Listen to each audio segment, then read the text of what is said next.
Hello happy world, welcome to living channel. అందరికీ నమస్కారం అండి. ఈ రోజు ఒక కొత్త టాపిక్తో వచ్చేసాను. అదేంటో కాదు, భగవద్గీత ప్రకారం మనం తినే ఆహారం ఎలా ప్రభావితం చూపుతుంది అనే దాని గురించి తెలుసుకుందాం. అయితే భగవద్గీతలో మన జీవన విధానం గురించి ఎంతో లోతుగా చెప్పబడింది. అందులో భాగంగా మనం తినే ఆహారానికి కూడా ఎంతో ప్రాముఖ్యత ఉంది. భగవద్గీతలో అధ్యాయం 17 నుంచి శ్లోకాలు 7 నుంచి 18 వరకు ఆహారాన్ని 3 రకాలుగా వర్గీకరించారు. ఫస్ట్ వన్ సాత్వికం, సెకండ్ వన్ రాజసికం, థర్డ్ వన్ తామసికం. ప్రతి దానికోసం వివరంగా తెలుసుకుందాం. మొదటిగా సాత్విక ఆహారం. ఇది శుద్ధమైనది, ఆరోగ్యాన్ని, ఆనందాన్ని ఇచ్చే ఆహారం. ఇది మన మనస్సుని శాంతిగా, సాత్వికంగా ఉంచుతుంది. లైక్ తాజా పండ్లు, కూరగాయలు, పాలు, నెయ్యి, గోధుమలు. అయితే ఇవి భక్తులు, సాధన చేస్తున్న వారు ఎక్కువగా ఇవి తింటూ ఉంటారనమాట. సెకండ్ వన్ రాజసిక ఆహారం.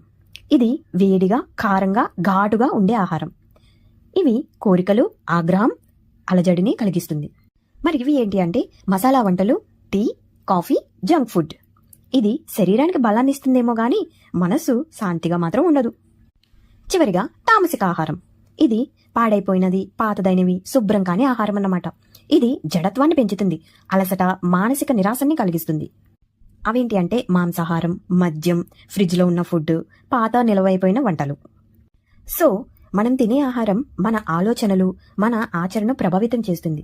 అందుకే భగవద్గీత మనకి చెబుతుంది, కేవలం శరీరానికి కాదు, మనసును కూడా శుభ్రమైన ఆహారం తీసుకోండి అని.